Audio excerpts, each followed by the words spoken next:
Hello? Oh, yeah, it's working. Yeah, that's working now.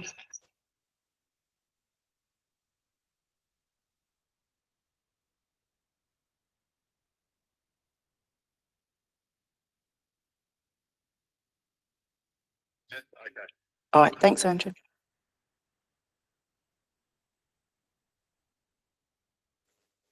Anwar, can you hear us now? Yes, I can hear. Perfect, thank you.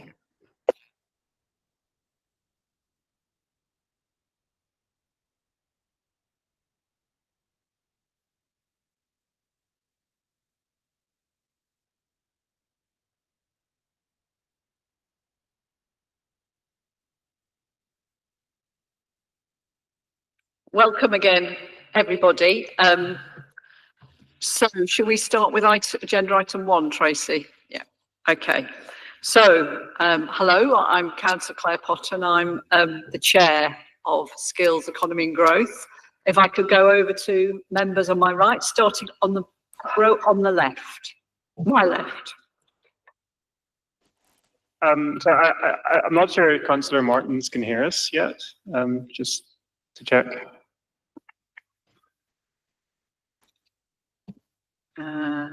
She's on there. Councillor Martins, can you hear us yet? I think Anwar can hear us, so.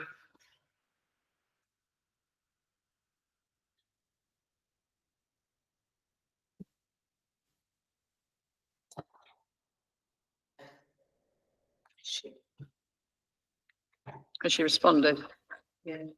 I'm going to ask her to log back out and log back in. Okay. Okay, let's take that.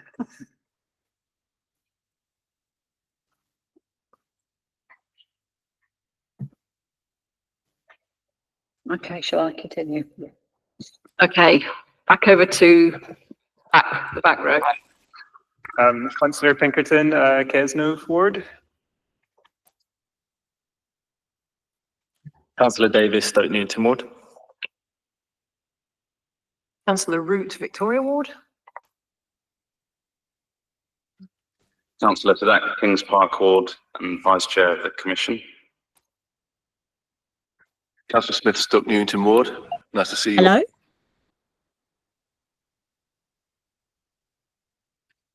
Councillor August Canley, member of the board. Thank you, members. I'd just like to note that we've had apologies from Councillor Narcross and we've got Councillor Martins online who I think can hear us now. Is that correct, I can't hear Councillor you, Martins? She can't, still can't hear. Anwar, can I just confirm that you can still hear? Anwar can hear, okay. Hello? We can hear you. Oh, I can hear now. Great, lovely. Okay, we are back on track. Okay. I will come to our guests when we do the item.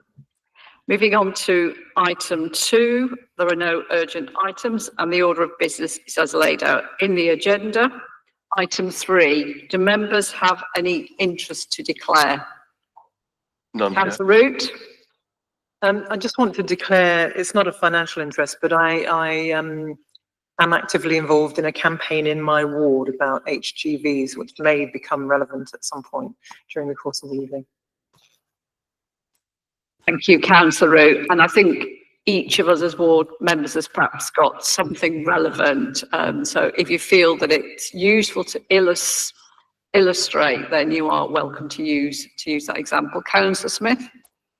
Yeah, I'm an exec member of the London Road Safety Council, so I don't know if that's an interest to declare. Thanks. Thank you, Councillor Smith. Okay, so moving on to the substantive item. Sustainable Transport and Hackney's Transport Strategy 2026 to 2035. So, the overview and scrutiny function conduct a public engagement survey in May, June of last year with residents in the borough. The survey asked residents to submit their feedback and suggestions for topics of discussion in the work programme for scrutiny commissions. For SEG, many of the comments received from residents related to transport in the borough, both public and private. These comments range from suggestions to improve active travel and accessibility to concerns about traffic management and the air pollution from traffic. The Commission acknowledges that some of the comments from residents have been covered by this Commission and other commissions fairly recently, and also to support this item, we've also provided links to those previous meetings where, which were provided in the cover sheet of the agenda for background information. So this meeting will look at sustainable transport and consider the Council's work in relation to developing the new transport strategy for Hackney. Our discussion will cover the consultation plans for the new strategy 2026 to 2036 and the evidence base that underpins the development process, while also seeking to address the concerns raised by residents related to boundary roads, accessibility on pavements, active travel and traffic management. So the presentation to support the Hackney's transport strategy discussion is on pages 11 to 32 in the agenda. So I'd like to welcome to this meeting from the London Borough of Hackney, we have Councillor Sarah Young, who is the Cabinet Member for Climate, Environment and Transport. We've got Tyler Linton, who is the Assistant Director of Street Scene. We've got Tobias Newland, the Senior Transport Planner. And we've also got Geetha Mooney, who is the Director for Environment and Climate Change. So to start, I would like to invite Councillor Sarah Young to mute her microphone before an introduction, before we move to the officer presentation by Tyler, I believe first. Okay, thank you. Thank you. And I know we're talking about the Hackney transport strategy that we are in the process of developing for the next decade, but I think it's worth a little look backwards to see how we got to where we are now. So the last transport strategy, which we're still in, lasted from 2015 to 2025. It's a long time. If we think back to 2015, things were pretty different way back then. And it's worth remembering that the reason that we have a strategy is so that we when we're making decisions day to day on the HGVs going down the road or on the line bikes that we might be tripping over, we're doing that within the context of a set of decisions that we've made, which are really strongly evidence-based and understand the whole picture. So we're not just looking at each thing on its own, we're looking at it in the context of the whole borough, the borough in the context of London, London in the context of the country, and indeed, the international. Don't really want to mention international issues today, but the international issues affecting us as well. And that we are today looking at sustainable transport. And of course, sustainability is really key in transport and how it affects us. So I want to just for a moment think back to 2015 and how we have converted the transport strategy for the last decade into our policies and our corporate plan, which is the sort of bureaucratic term for what we're actually going to do in Hackney for this period. So back in 2015, we said that Hackney's transport system would be a model for sustainable urban living in London. It will be fair, safe, accessible, equitable, sustainable, and responsive to the needs of its residents, visitors, and businesses, facilitating the highest quality life standards for a borough in the capital and leading London in its approach to tackling its urban transport challenges of the 21st century. And I'm only going to read a tiny bit more because I think it's really worth having this in our minds. The vision is consistent with the Mayor of Hackney, priority of tackling inequality and the desired outcomes in our corporate plan. This will contribute to the objectives of the plan, such as, and this bit's really key, safeguarding clean streets that are friendly for pedestrians and cyclists. So we've put right there, we put pedestrians and cyclists at the top of our pyramid of priorities, ensuring a high quality built environment and working with residents and London-wide partners on a range of sustainability issues, including tackling poor air quality. So that was the introduction to our strategy back in 2015.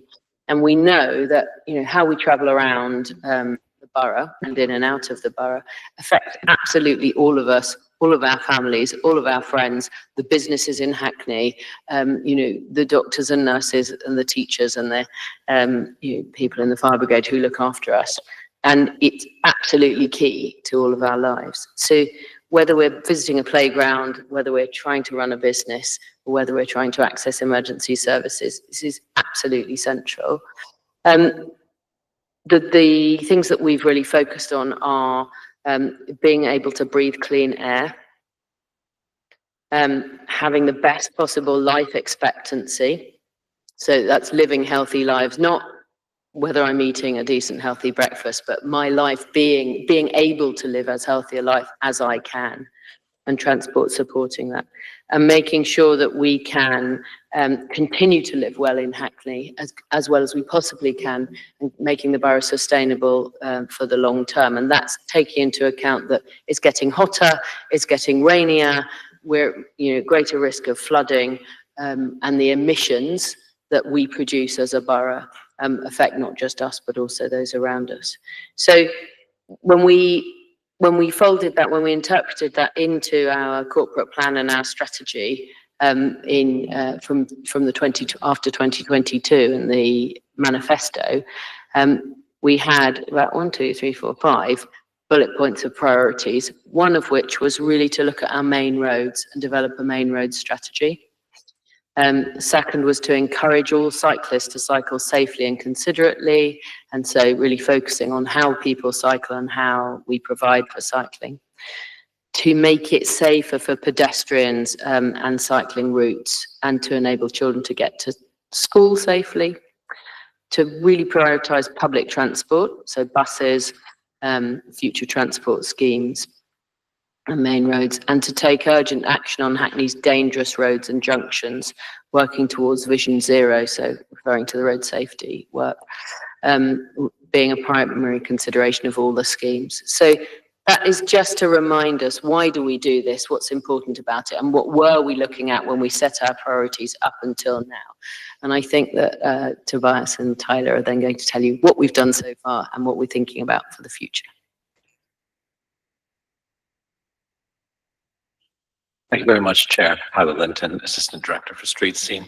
I'm going to hand over in a second to Tobias, who's our policy officer. But just to build on what Councillor Young said,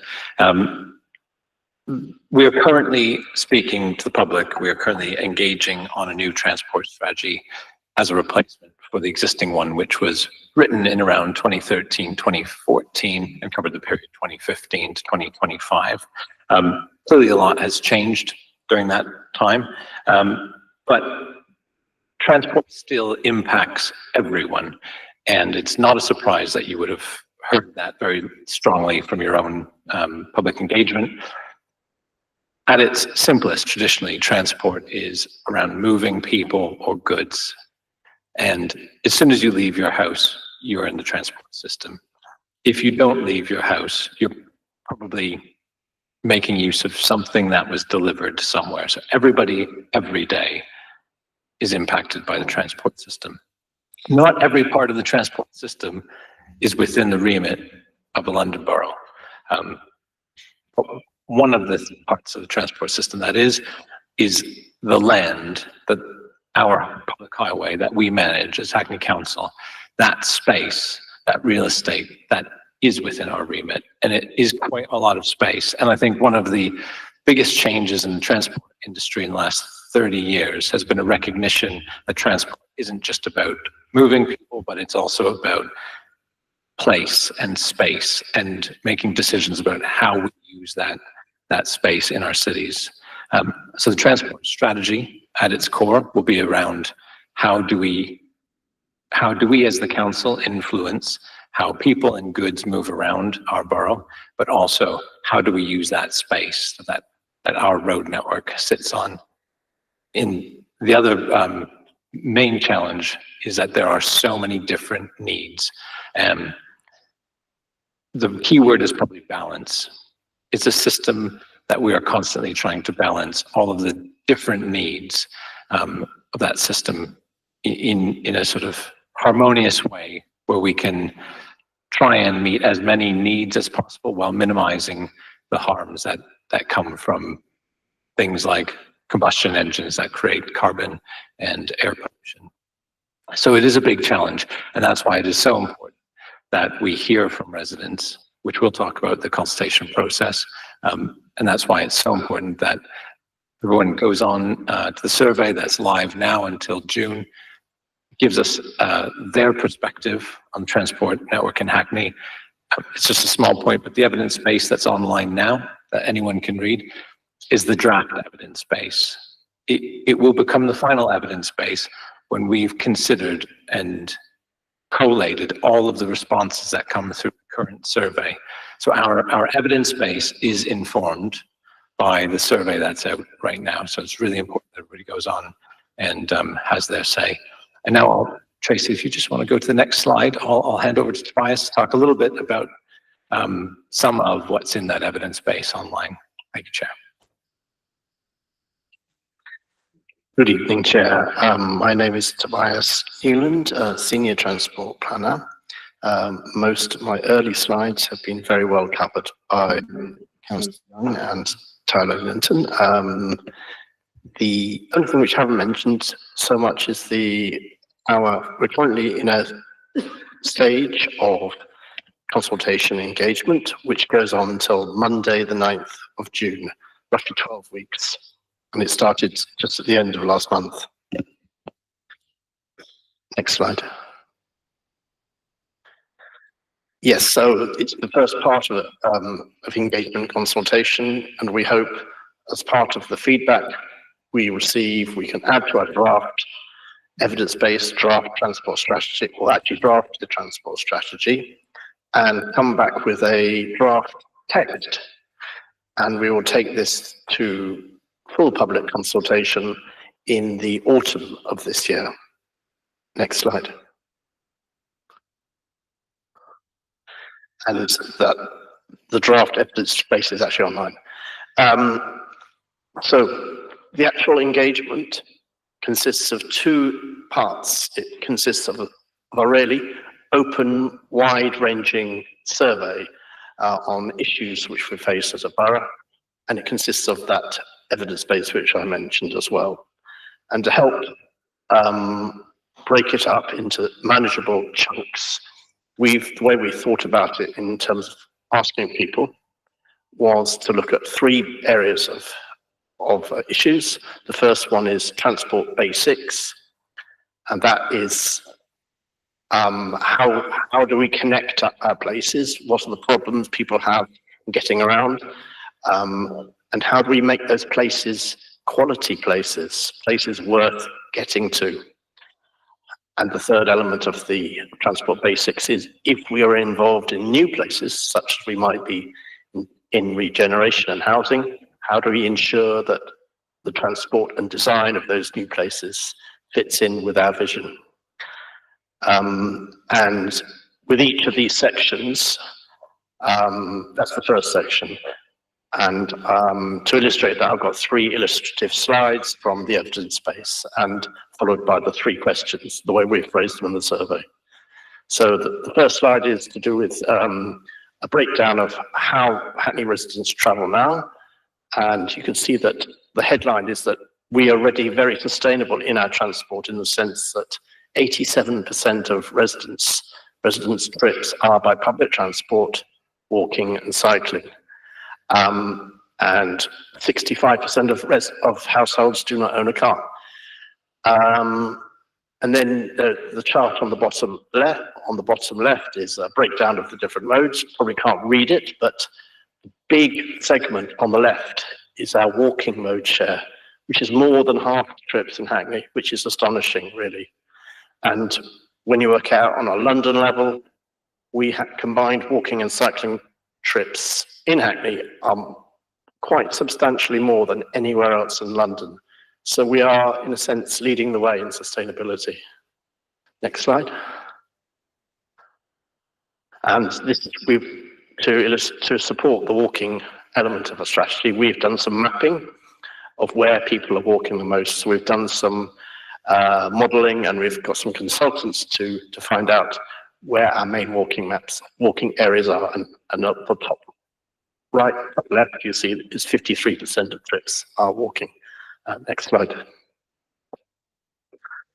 And we're also looking backwards at performance of how we did our transport strategy from 2015.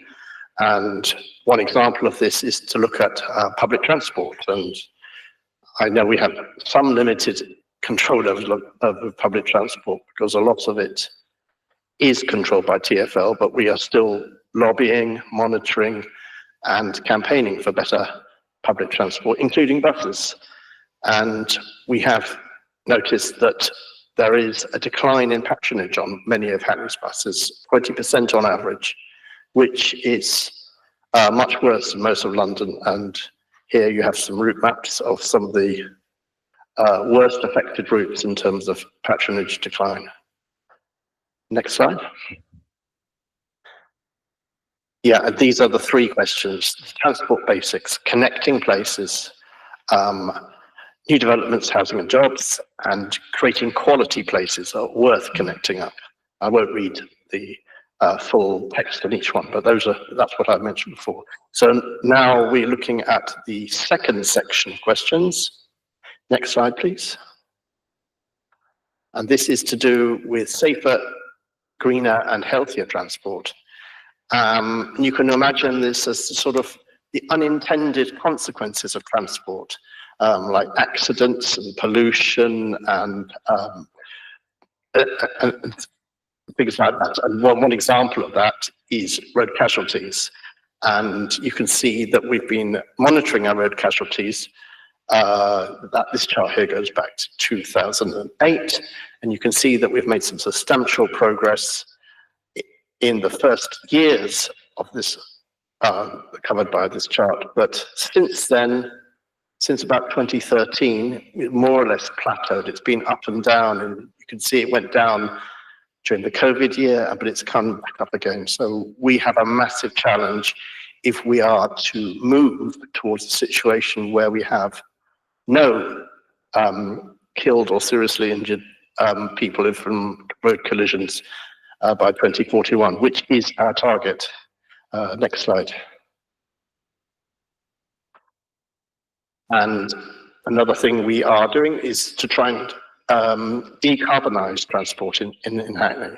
And one example of the effort of this is our electric vehicle charging point program, and we're aiming to install 3,000 charge points in the next couple of years, actually 2 to 3 years, and there are already almost 1,000 which are operational by January 2025. Next slide. And another impact of transport, of different types of transport, is whether it's active or not. And that has a tremendous impact on the health of our residents, directly through exercise and also breathing in toxic air from exhausts. And we are mapping the prevalence of different chronic diseases such as cardiovascular disease. You won't be able to read it because it's a bit blurry, but yes, bottom left is cardiovascular disease by ward. Top right is childhood obesity by ward. And yeah, next slide, please. These are the issues as were expressed in our questionnaire. There are 5 of them, and we are asking people, how much do you agree with each of these? Or how important is each of these to you? And then there's a great big space underneath where people can scribble what they like. And so there's quite a big free text element to our engagement. So it's safer, secure, cleaner air, greener streets and places, lower carbon emissions, and healthy. Next slide, please. The final set of questions which we're looking at are questions about fairer transport. How do people, and what are the equity impacts of different types of transport on the way that we get around? And as part of that, we're looking at how different people get around in different ways according to their demographics. And one thing is to look at the way that disabled people travel. Surprisingly, disabled people walk more than non-disabled people, or they appear to from the latest evidence that we have. I'm not totally going to speculate about why, but it may be to do with intersectionality, the fact that disabled people may have a lower income than able people, and that might have an influence on car ownership. That's just a guess. Next slide, please. And in terms of car use, as well as electrifying the car fleet through charging points and encouraged by charging points, we're seeking to have a more kind of sharing use of cars through our program of expanding car clubs. So that's one of the ideas that we've been developing over the past 10 years, and we've now got 180 back-to-bay car club vehicles and 80 other vehicles which float around the borough. 3 providers. Next slide, please.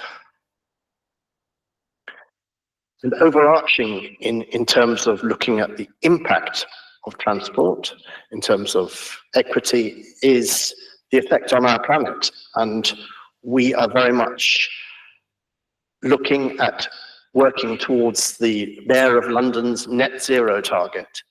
And as part of the London Mayor's transport strategy, there is a target that is quite a radical reduction in car transport, and it's 27% based on the 2018 baseline. And on the bottom left, you can see that we are monitoring, via DFT statistics, the annual traffic in Hackney, and you can see a very familiar dip caused by the COVID pandemic, followed by a bounce back, but still below pre-COVID levels. Next slide. And these are the 4 equity issues that we're asking in our survey. Access to all, particularly to do with giving access to disabled people to travel equitably, equitable, child-friendly, affordable. And those are the final group of 4 questions which are in our survey. I think that might be the end, or there might be one more slide. There are a couple more slides, sorry.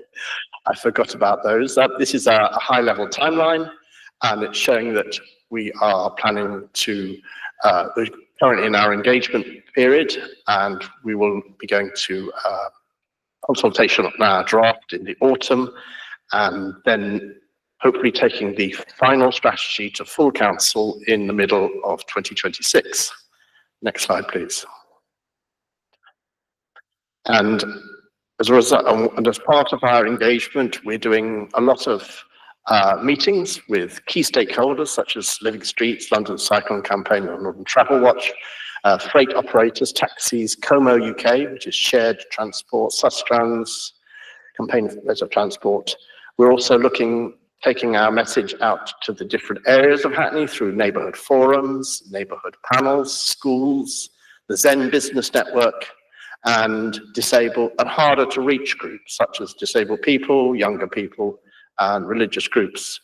And we're also exploring sort of a new way of consulting, really, which is called deliberative engagement. And we've got some very excellent interest from the academic sector in exploring how do we take some of our most contentious transport issues and get away from the sort of social media wars that we often see and the battles that we have in transport, and come to a more consensual view and techniques such as mediation and citizens' juries, and we're looking at developing a kind of low-cost, lightweight version of deliberative engagement to accompany the strategy.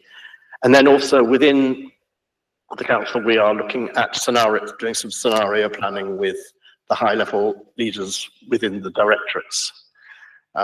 Yes, so those are the 4 areas. Next slide. Yeah, so that's the end of the presentation. As I said, the engagement is currently open, and the online survey closes on Monday, the 9th of June. Thank you. Thank you very much all for that presentation. Lots of food for thought there. I thought that I could start off. So you obviously alluded to the Mayor of London's net zero emissions targets being quite radical. So it's obviously going to be very challenging, you know, to kind of reach that figure, because we're talking a traffic decrease that exceeds what's happened the last 10 years. Am I right? Is very simple question, I know. Is this achievable, and what might that look like in Hackney if we get somewhere near that? I don't know who would like to take on that very broad question before I open up to members. Thank you, Chair. Yes, it is achievable. It wouldn't be in the Mayor's transport strategy if it wasn't achievable, and I have faith in the Mayor of London's transport policy team. The question is, you know, what package of measures is the right mix to achieve it, and what we can't completely know is what the world looks like in 10 years. But broadly speaking, we have a pretty good idea of what, you know, of how effective different tools are at impacting traffic levels. You know, the motor car exists in most corners of the world, certainly most cities. We have a pretty good idea of what cities who have low levels of motor car and truck use do to achieve that. We conversely have a pretty good idea of what happens when you take a different policy approach. There are certain sort of theories that, you know, we would probably debate in our industry whether they're theories or laws. But, you know, there is a very strong correlation between supply of road space and traffic.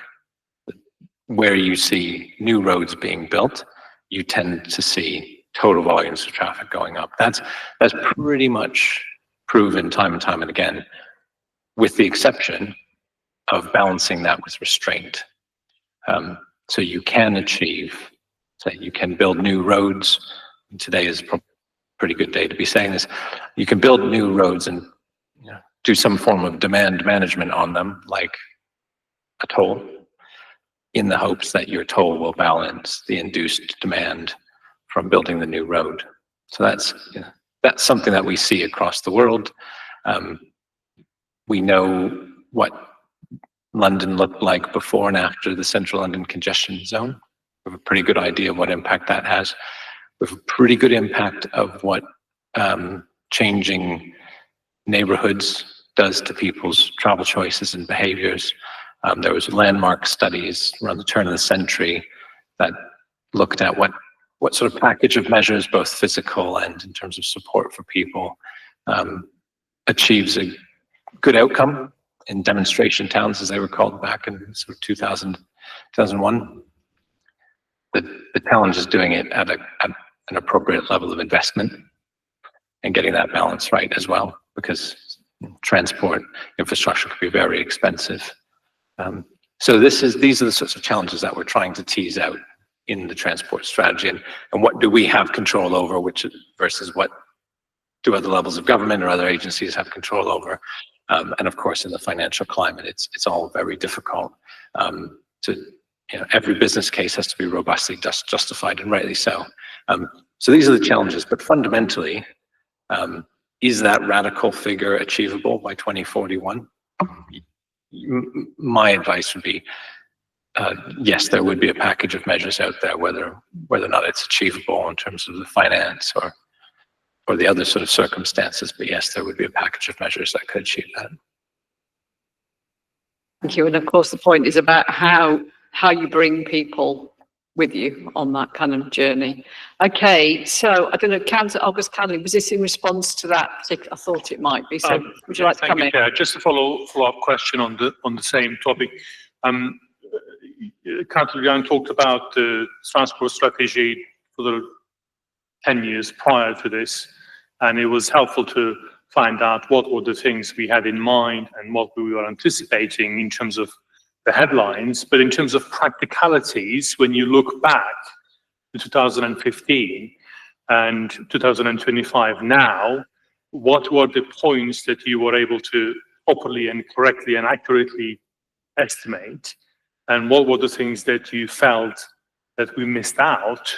I mean, it's no one's fault. No one could predict it, COVID, for example, things like that. But have you made any analysis of how we worked out our strategies? What were the things we were able to correctly and accurately diagnose?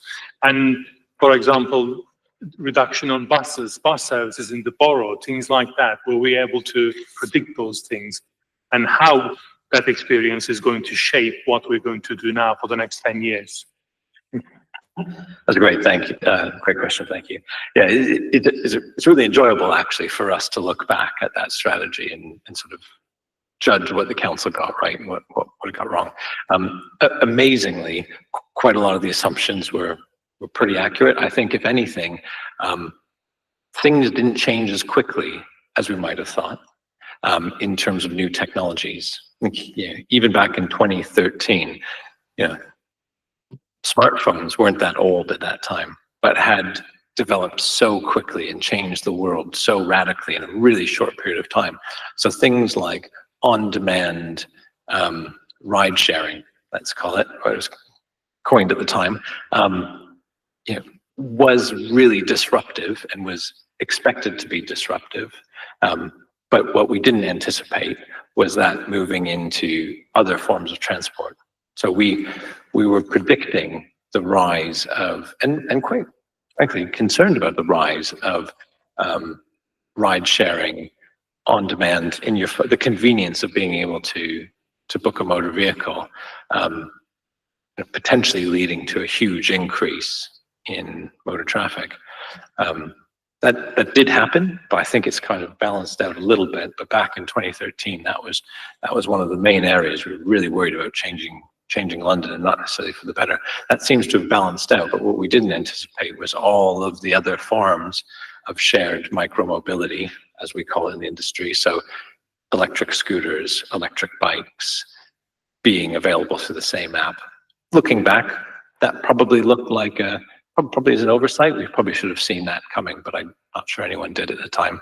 I'm not sure if it made it into the strategy, but we were certainly talking about self-driving cars back then. That certainly hasn't come about, but again, it could over the lifetime of this plan, next 10 years. That's obviously not something we have a direct influence over, but will impact Hackney as a place.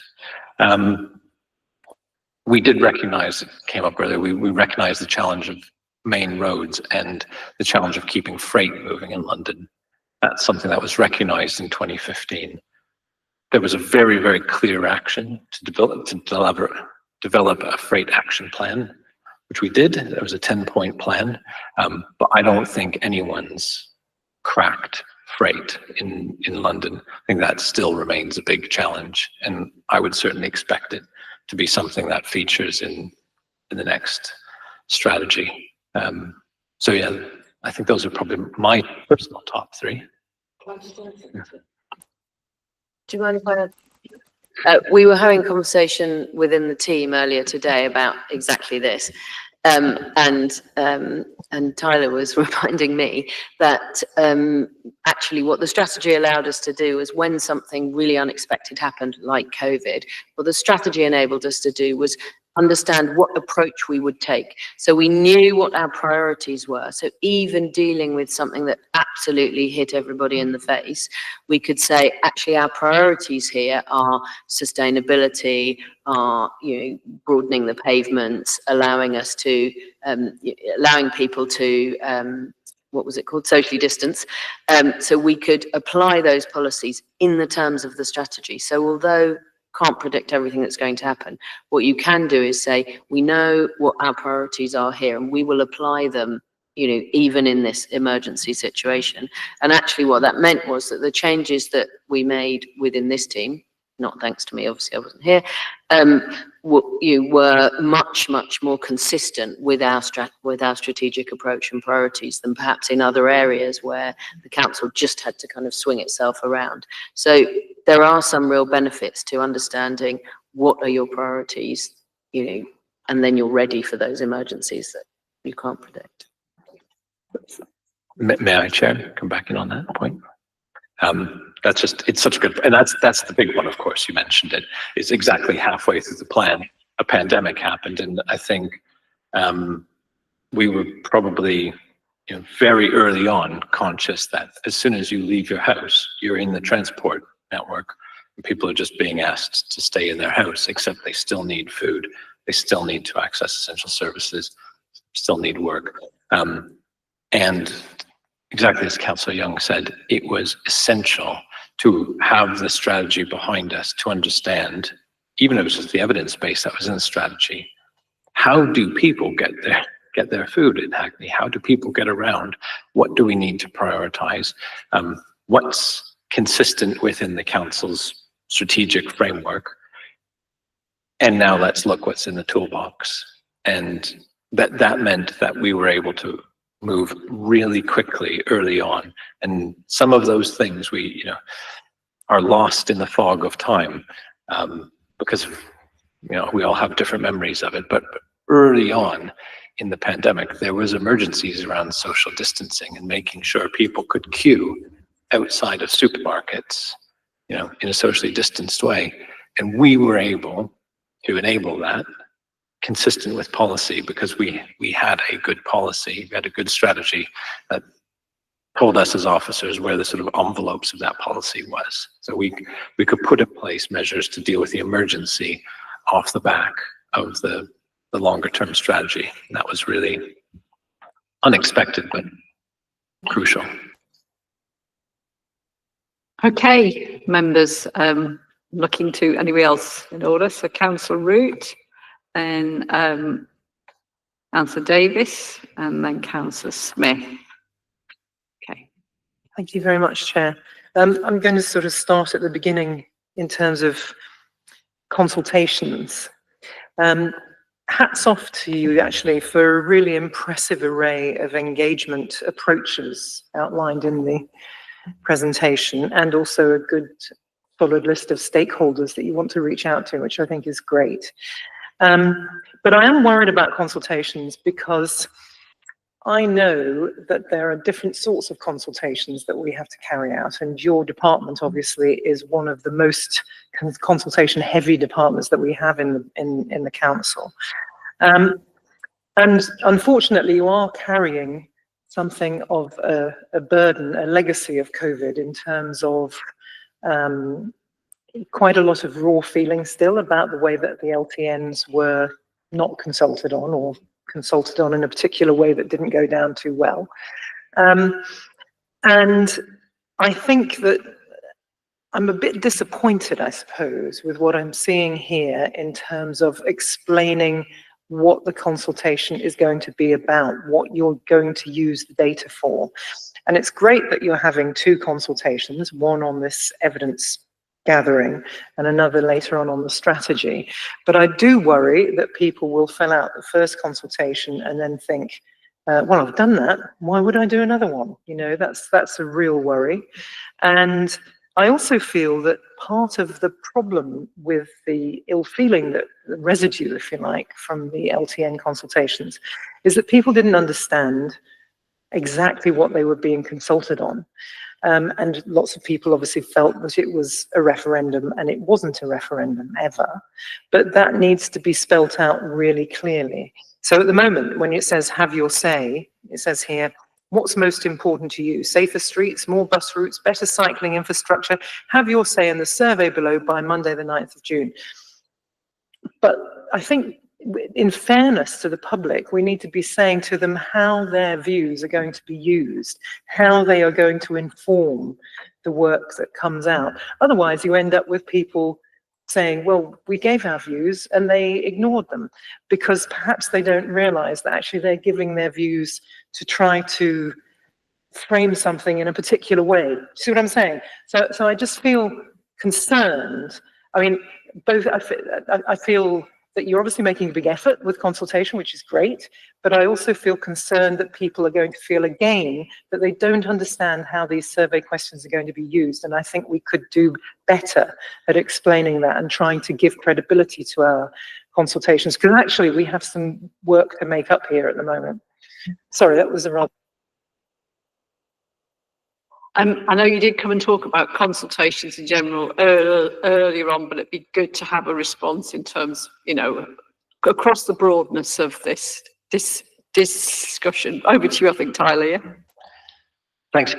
I think it's a challenge. I mean, it's a challenge anytime there's a consultation, especially for a strategy, to be clear about how the results can impact the strategy. I think it's also when you get 20,000 responses like we did to previous consultations, to make sure that every one of those 20,000 people feels listened to, because we naturally are going to need to summarize those responses into one place and address them in themes. And that's going to lead to some people feeling at times, when there's a really big engagement exercise, feeling like their specific point hasn't been addressed. But we do look at all of them. We do consider every single comment. And in this case, I think the fact that it's mostly open text box also lends itself to understanding what the nuance is of people's experience. What we didn't want to do, we had a lot of conversation around this exact point. How do we, one, learn as much as we possibly can from the consultation? And then how do we communicate back to people that we've listened? And one of the things that we decided early on in consultation with the consultation team was to go towards an open text box approach, because giving sort of multiple choice or weighted options, or asking people to prioritize different sort of pre-populated phrases, we thought on balance that would lead people to think that we were already steering them in a direction. So, no, at this stage of the engagement, we're absolutely 100% listening. We've tried to put information in as neutral way as possible, so that we can hear back from people in their own words. So that would be the first thing I would say. How does that get translated into the actual strategy? Is, well, we read all the comments, analyze them, put them together into a consultation report, and then feed that into the different themes of the actual report. The challenge, you're absolutely right, will be being able to communicate how this exercise has fed into that one. So I think that's a good point. I think that needs to come out in the execution of how we do it. I think we need to show that this is what we've learned through the consultation, this is what we learned through the engagement, this is how it's influenced the document. At this stage, we are doing as much. This presentation, we didn't pull it together specifically for this meeting. This is all, a version of a presentation that Tobias is delivering to dozens of locations. So, going out, and that's a very, very abridged version of our stakeholder list.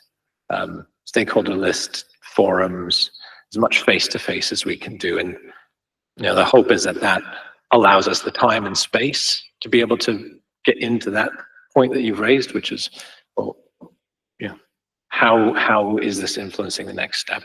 It's something I think it's best sort of done in this forum, rather than just trying to communicate it online. But I do take your point, and we'll look at the information that we've put out online and see if we can't change that text to make it a little bit clearer. Thank you. Councillor Young, you wanted to come in? Yeah, And just a quick- Councillor Sadek, did you want to come into this point specifically before we move on? Yeah. Just all a right. quick note on how we're doing this consultation. I think it's really important that we're doing the 2 phases, and I think it's absolutely key, particularly in light of the way that the low traffic neighbourhoods had to be introduced during COVID because of the nature of the funding and the decision-making process, that we are keeping it very open. So we're not going out and saying, you know, we've already got a plan, basically, here it is, folks, tell us what you think. We are going out and saying what matters to you. And in the conversations, which will be a very significant part of this first phase of consultation, we're able to say to people, you know, when you're attending your TRA or your neighbourhood panel, you can say, you can talk about what consultation is. It's much more difficult to do that in a document because people won't read the whole document.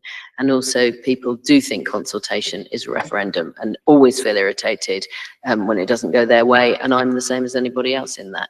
But when you're having that conversation face to face with people in a meeting, you can explain how this consultation works, what's going to happen to it, how we're taking into account their views and how we're going to feed back. So I think that more kind of face-to-face version of the consultation lends itself more easily to that. Okay, so I think councillors that are going to specifically come in on consultation, then I'll just say that we do have Councillor Davies, Councillor Smith and Councillor Martins. Councillor Martins, could I check whether you wanted to comment on this particular point? No, it's another question. Oh, great. Okay, right. Councillor Sadek, about consultations. Yeah, great. Thanks, Chair. Just to build on what Councillor Root has asked, I'm wondering in the well, it feels quite loud. Both in relation to the consultation for the transport strategy, but also then the various other consultations that will happen as you implement new policies under the transport strategy over the next 10 years. What specifically are you doing to reach, to talk with and engage with and listen to harder to reach groups and those that might be, you know, not naturally inclined to respond to a consultation or to go to a meeting locally? I appreciate it's challenging and I appreciate that there are limits to what you can do. But I think it's very important to listen to a balance of perspectives. And I think we all know that some people are far more willing than others to turn up at the town hall and tell you what they think.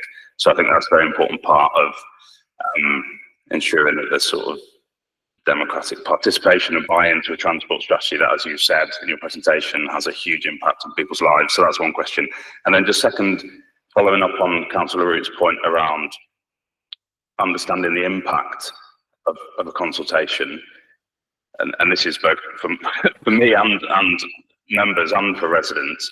I take the point fully on it not being a referendum, but there is still a distinction between consulting with a community with a view to taking into account their sentiment towards a policy before going ahead and designing and implementing it, and checking a policy with a community. And conversations that I've recently had in the context of the Chatsworth Road LTN that's been contemplated have indicated that it's more the latter than the former, and that wasn't necessarily my understanding. So it'd be good to hear, you know, when you go out and consult on particular policies, why are you consulting? And how is that then taken into account in the design of a policy? Thank you. I feel like there's 2 questions there. I'm sorry, I was listening so closely, I've forgotten the first one. So I'll take your second one and then you. Hard to reach groups. We've put a lot of time into developing a consultation strategy alongside the consultation team, who have a lot of experience reaching different groups. By necessity, we've only given a very brief overview of it tonight, but essentially we've got a very long list of stakeholder groups and channels of communication to reach different parts of the community through standard and non-standard communication channels. So your typical sort of advertising, posters, through using different community leaders to reach different parts of the community. I heard, I'm in the office today and I hear staff around me making phone calls, reaching through to different community leaders in the community. So it is very active exercise rather than being sort of one-way flow of information. So in short, we've mapped out a number of different channels, huge number of different channels, and are following through different communications, email, telephone, in person, advertising in newspapers, online social media. So trying to reach as many people as possible within the sort of resource constraints that we've got. I think it's a pretty thorough plan. Your second point was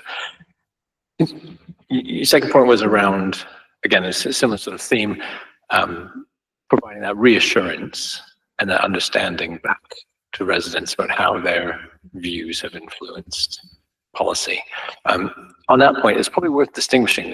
There are different types of communication, consultations for different purposes. So we don't typically, as street scene, we don't have very many policies, plural, that we consult on.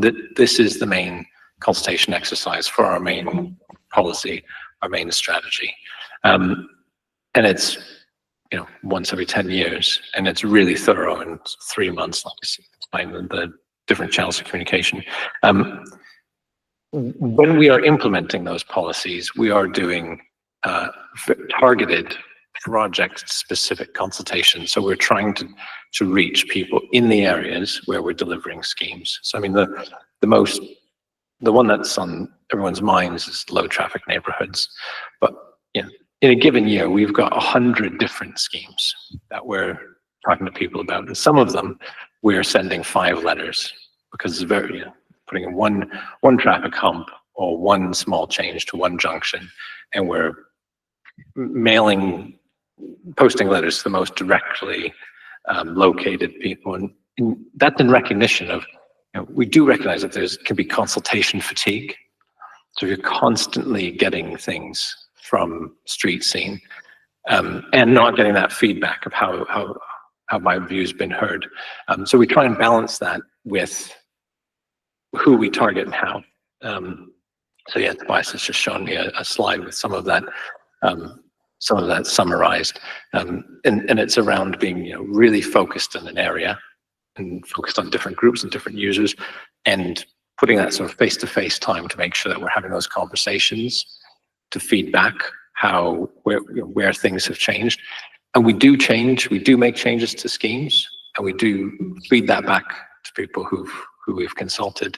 But obviously, there are very, very strong views, lots of different views, and not everyone is going to feel like they agree with the final project, final design.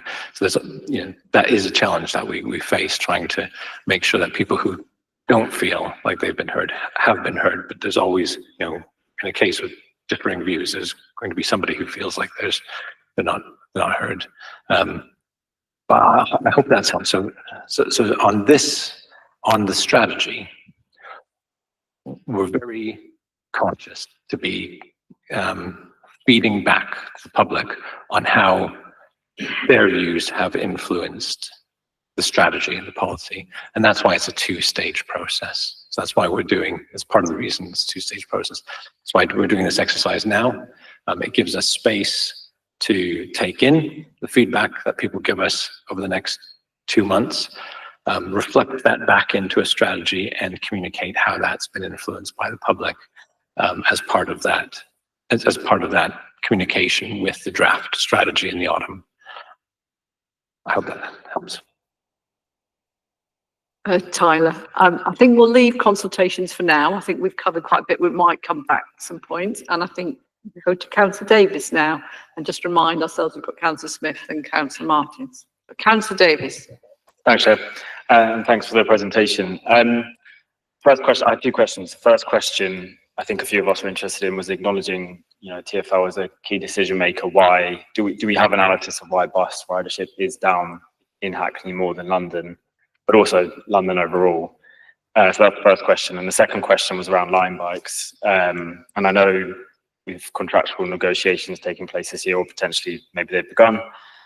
And I'm supportive of high bikes, Lime bikes in general. I'm just interested specifically what penalties we currently have, and then also going into those negotiations, I guess at a high level right now, but what are we pushing for to get that greater accountability for Lime, particularly with, poor parking, which I think all councillors probably hear a lot about, but also, the Lime bike quality and safety of the bikes themselves, which I often hear are maybe deteriorating.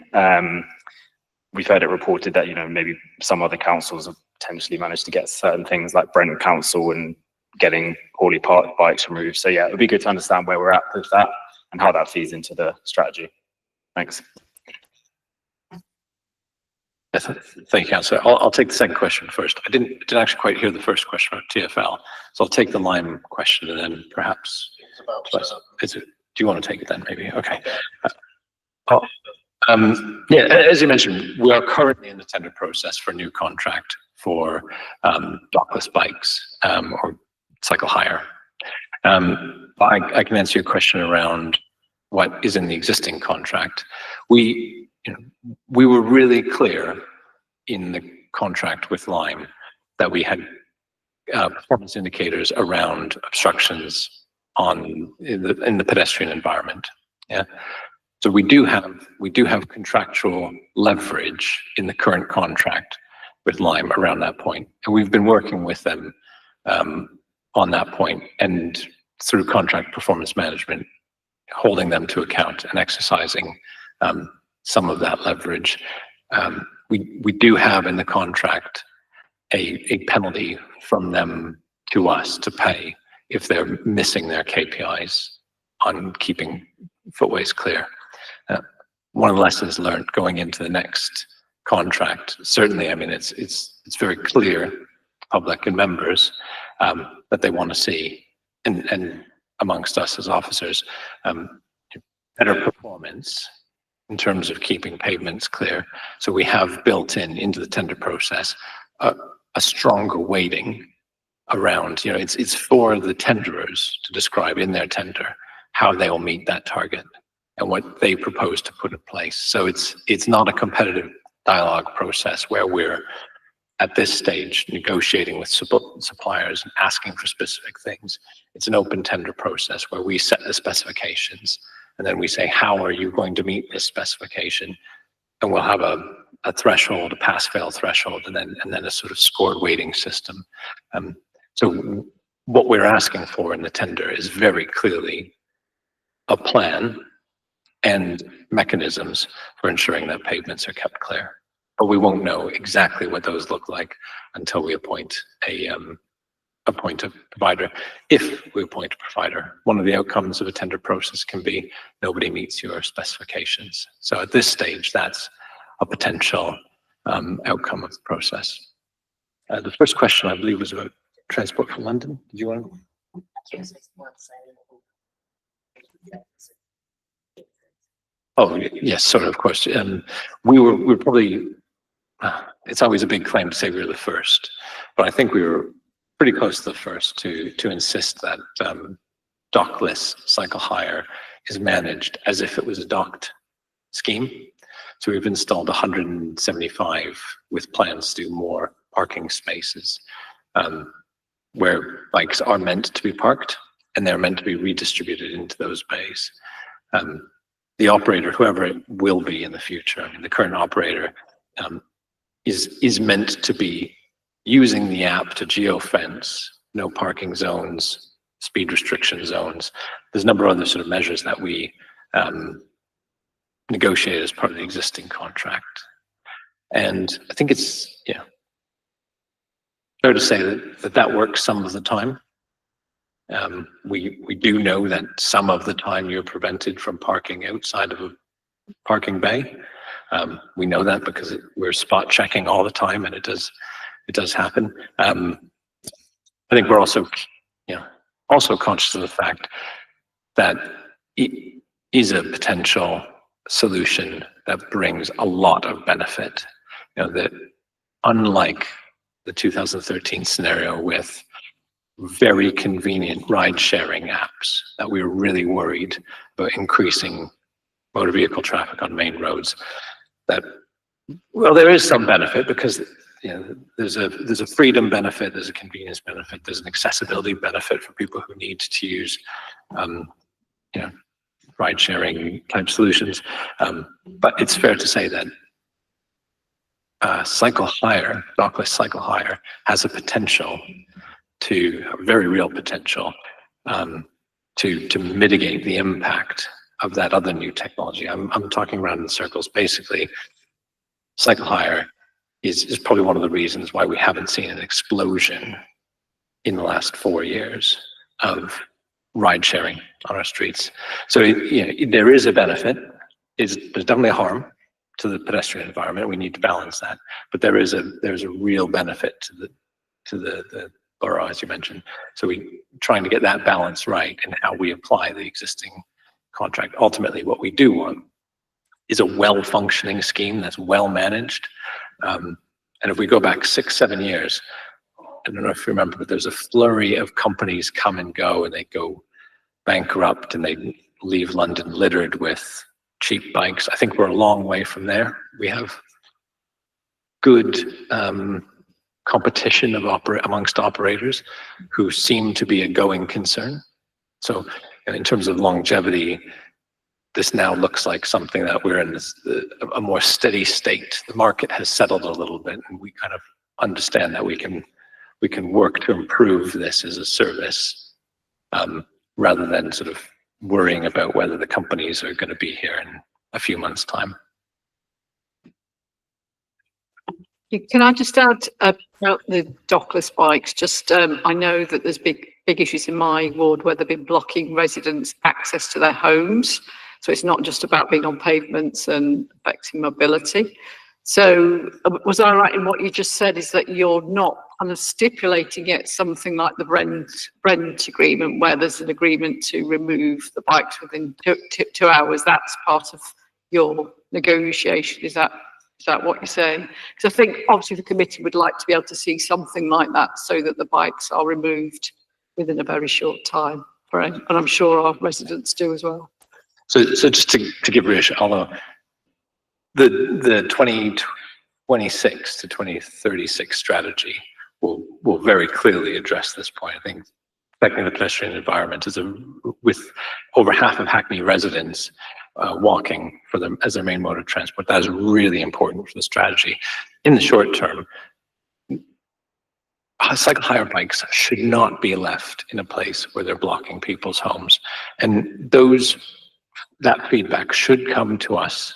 I think we say online, we provide a direct contact for the operators and say, copy us in so that we can hold them to account. Yeah, that just should not be happening. It is unacceptable, and I'm not saying that we are allowing that to happen. I think what we're trying to do is strike a balance. So there would be provisions in the contract where we would have the ability to enforce in situations where there is not a health and safety issue. I think we're trying to strike a balance around focusing on enforcing where there is a health and safety issue or an access to somebody's home issue, absolutely prioritizing that, and striking the balance right in sort of other situations. But that should not happen. Thank you, Tyler. And I think, Tobias, you were going to talk about the reduction of people using the buses by 20%, I think was also Councillor Davis's question. Yes, the answer for the reason for the decline in bus patronage, I suppose, to be honest, we don't fully know. We know that bus patronage did decline a lot during COVID and over the whole of London, and has been slower to recover than road transport and slower to recover than trains. Hackney is slightly worse than the London average. And we also know that what people really value with a bus is that it's frequent and it's fast. And almost every single bus corridor in Hackney has suffered frequency cuts over the past 5 years.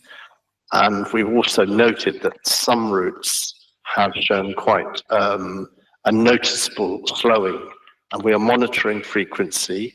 We are monitoring speed.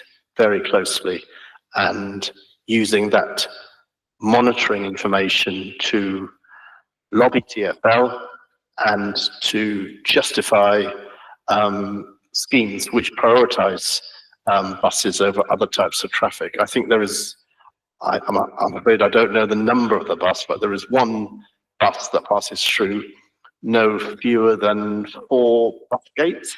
So it's quite 393 or something. 394, yes.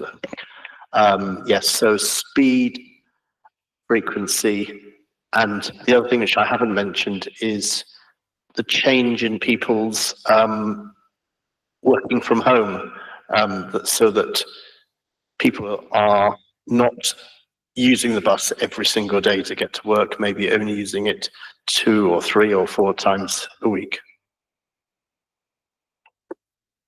Thank you. I think I'll move on to Councillor Smith now, and then we've got Councillor Martins and Councillor Pinkerton. Councillor Smith? Yeah, thank you for the presentation. Thank you for all your work. I mean, you've got a tough job out there. Chair, I've got some questions and some comments, if that's okay, to kind of mix them up a bit. I'm going to throw quite a lot of stuff at you, so you might need to write some of this down. So on the LTNs, why didn't we have a unified design language for them across the board so they all look exactly the same? Because I think that's confusing for residents.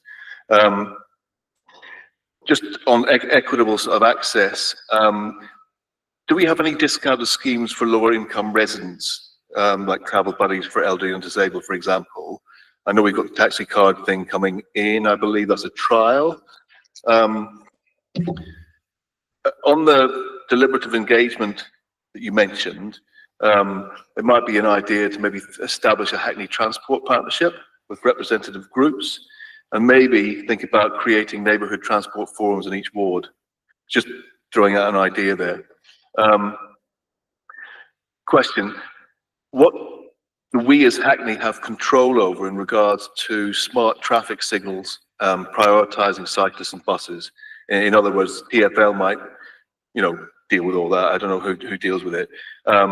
And also sensor networks to optimize transport flows and reduce congestion. Do we have any powers to sort of do things like that? What are we doing about scooters on pavements? Massive issue. And an interesting question going back to the old strategy. Did the old strategy, as far as we're aware, did it reduce through traffic? Because through traffic into the borough is 44%. It's a massive problem. When you go up the M11 or the M1 or whatever, you're seeing like literally 2 or 3 miles worth of traffic coming into London, going somewhere in London, and a lot of that may be coming, maybe not coming through Hackney. So I'd be interested to know if we think that that may have reduced, the old strategy may have reduced the through traffic coming in. I'm nearly finished here, sorry. Why haven't we thought about dispensations through the LTNs for carers and taxi drivers? I think those two groups, particularly the carers, I come across a lot, Chair, on the doorstep. Carers, really, when they've got multiple sort of plans to see, they're just getting held up and they can't see all of them, and it's deeply frustrating for them. And then just one last comment, Chair, on the consultations. I don't want to go into this too much, but I just want to say, I think what's really important with consultation, I spoke about this on the doorstep, is that we need to explain how the decision is come about, who takes part in that decision. So we have the executive that take part in the decision, we've got the traffic engineers that take part in that decision, and then we've got the general public. Now, I think when we're on the doorstep, we can explain to residents how those decisions come about. I think they would be less likely to be sort of so troubled in regards to the sort of referendum aspect of how they think it sort of works, if we are able to kind of explain that through the literature and also, engaging with them sort of face to face. And then I also think on consultations, consultations that don't amount to a veto for a particular group. So, for example, on the LTNs, it would be drivers really that are kind of quite key and animated about being stopped driving. Yeah, I'm nearly finished. So therefore, there needs to be sort of equal representation in those consultations so that one group can't sort of veto another, if that makes sense. So pedestrians need a voice, cyclists need a voice, public transport users need a voice, and then the drivers need a a voice, but it can't just be a veto for any one of those groups.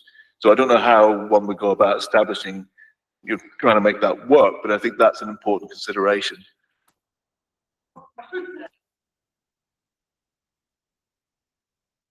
There are a lot of questions there. Obviously, Councillor Smith did ask quite a lot of questions in quite a short space of time. I don't know if we can have a go at answering as much of those with short, snappy answers and maybe any follow-on detail, if that's all right, team. I'll try my best. Your first question was, why do LTNs not all look the same? The answer is they're delivered at different times in different places, and they need to reflect the local situation. Probably the best example of that is Hackney's first LTN that was recognized as an LTN and understood as an LTN and designed as an LTN was installed in 1974. And it looks very different. The rules were different back then, but even within the last 5, 6, 7 years, understanding the rules and the tools that we do have changes. So things like what we can put on a sign and exemptions that we consider, different dispensations, how to do that, it's constantly changing. So just from one year to the next, there might be a slight difference. But I agree to your point, standardization is important and is probably something to strive for. You had a really good suggestion around sort of travel buddies scheme. I think that's just a nice suggestion. No, we currently don't have anything like that, but there are schemes that exist that we can help promote. Deliberative engagement. You made a couple of points about deliberative engagement. I think that third point you made was a suggestion, and we'll consider and take it on board. It was to set up a panel. I think the difficulty there is, our approach has been to try and make use of as many existing panels as possible. Coming back onto your last point, which I think is connected, is how do you get a representative group when it comes to transport? And it's very difficult. There is so many intersectionalities and different groups that it's really difficult. Do we group people based on how they usually travel? Well, yes, that's important for different points of view, but is it more important on reaching different protected groups? And then do you get into reaching protected groups by how they travel? You end up actually struggling to find people representing those subgroups and cohorts because they end up so small. So it's a good point. Try and get the balance right. For the best example of where we've set out to try and get a representative view is we did commission representative polling in 2022. The polling company, unfortunately, I'm on the record. I can't remember exactly what number it was. It was significant 5-figure numbers of phone calls. And they still struggled to get a representative sample in Hackney. They normally get a representative sample on a sort of national level. In the end, we accepted a sort of ±3% confidence interval on about 800 responses. I think they made over 40,000 calls to get 800 responses. So there's sort of practical difficulty in getting a representative sample. Signals, TfL managed signals. We have a relationship with TfL. We sometimes fund upgrades to signals to bring them into modern standards. Right now, not every traffic signal in London is controlled remotely. They're sort of being upgraded as they go. And if we have a scheme in an area, we often end up paying for that signal to be upgraded so that it can, but we don't have direct control. Scooters on pavements, we also, I'm afraid, we don't have control over scooters on pavements. Electric scooters, unless they are part of a limited hire scheme that's offered, which we are not a part of, they're illegal on our roads. The police have enforcement powers. We work with the police to try and educate the public. That takes the form of, well, you'll see our team out and around the borough doing pop-up events from time to time, trying to educate, but we don't have direct enforcement powers. Through traffic, this is interesting because in 2015, we didn't know the percentage of traffic that was through traffic. We only learned that in 2018. I'm not sure the data existed in 2015, but if it did, it would have been a smaller sample and prohibitively expensive to a local authority. We now have 4 years worth of data from 20 different samples, 5 years, sorry, I'm looking around, 2018, 2020, 2021, 2020 through 23. Obviously, those are years that fluctuate a lot. What I would say about through traffic is impacted probably more from bigger regional global forces. Recessions have a big impact on traffic volumes. Pandemics do, other things like that. I probably can't sit here and say the 2015 strategy has attributable impact on through traffic, except it will have done because we've seen traffic decrease over that time and not increase at the same amount as other local authorities. But I would say it is still an issue, and it's still something that we have to address going forward.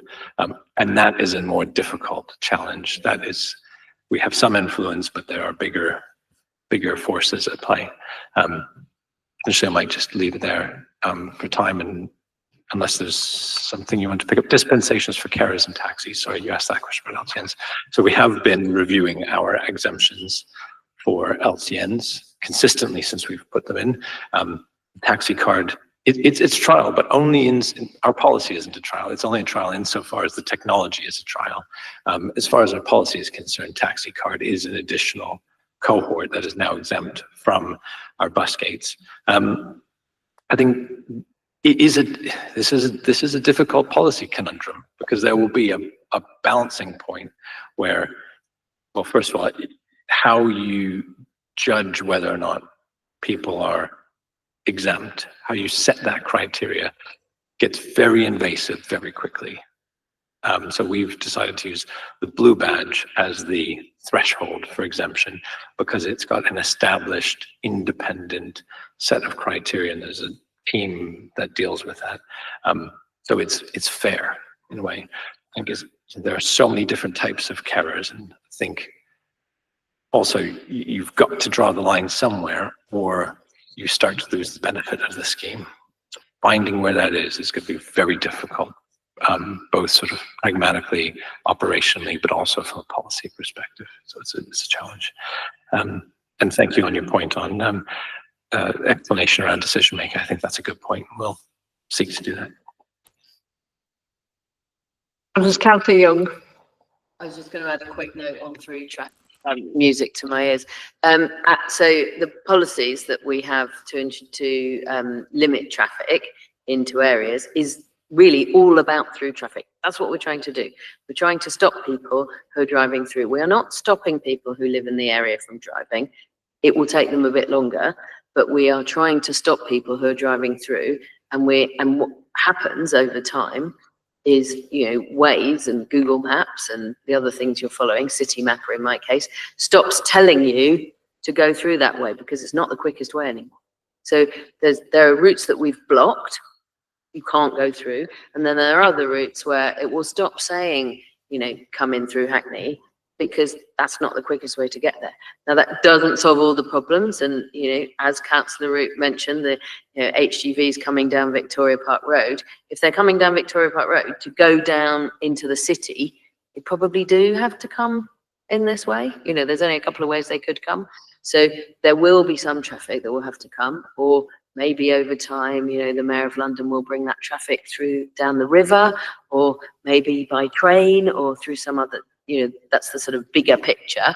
But for the time being, that transport that does have to come by road has to get there through some means. Ideally, we don't want it coming through Hackney unless it absolutely has to. Thank you.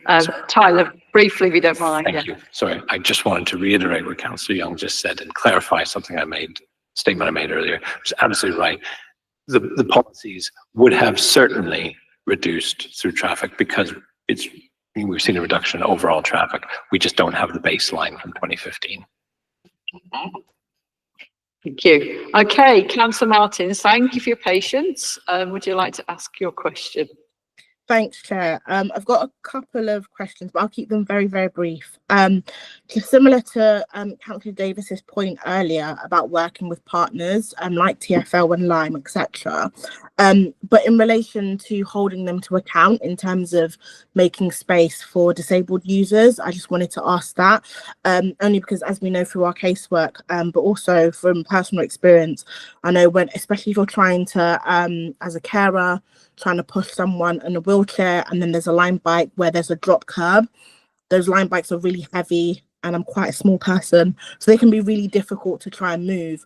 But just speaking to other carers, as well, I know they experience similar issues, so just around that, but also disabled users who may be in a wheelchair and don't have a carer with them, it's then impossible for them to move it. So just things around that and holding those third parties to account in terms of that.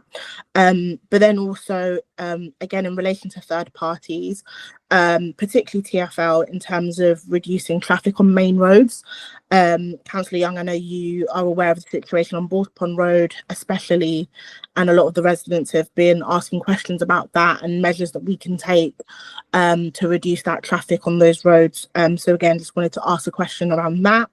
And then finally, in terms of, I guess, which would be a wider piece of work in terms of behavioural change and why disabled users or disabled people tend to walk more.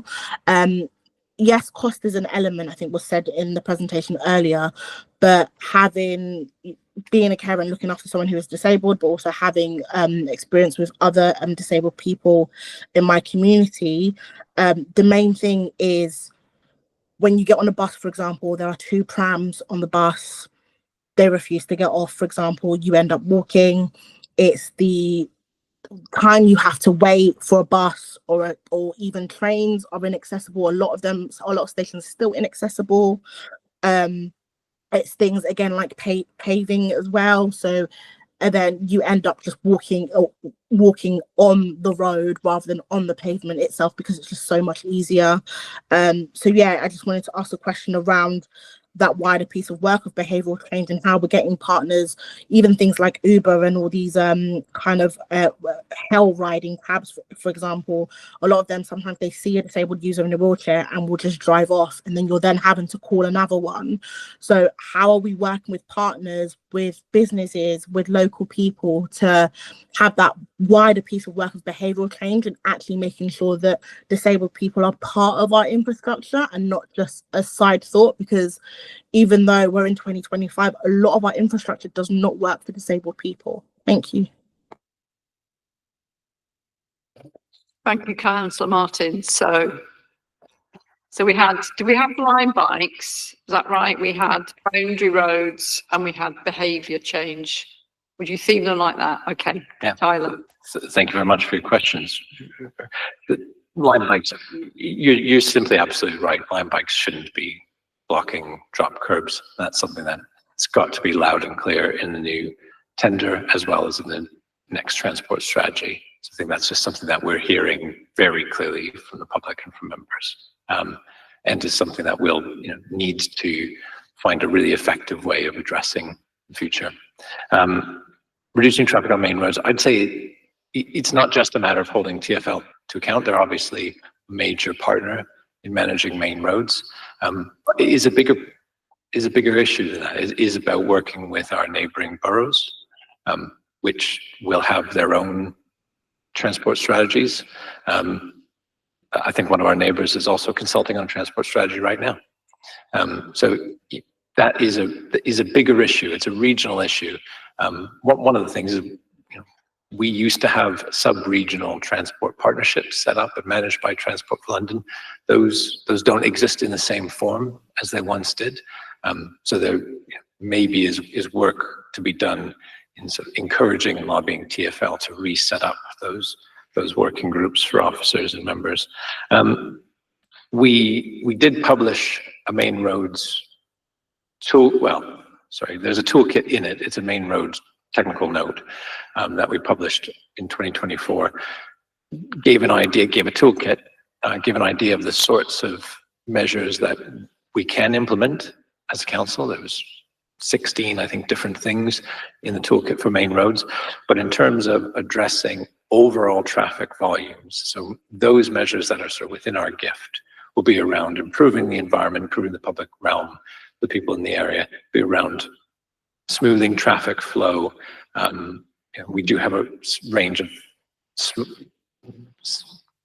targeted measures around managing traffic. So whether it's changing where you can and can't turn on roads that you can't turn. So I'm talking about main roads, traffic management, not necessarily neighborhoods, traffic management.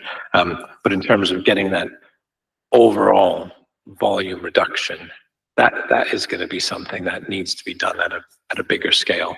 And it's going to involve conversations with neighboring boroughs and with others at both officer and political level.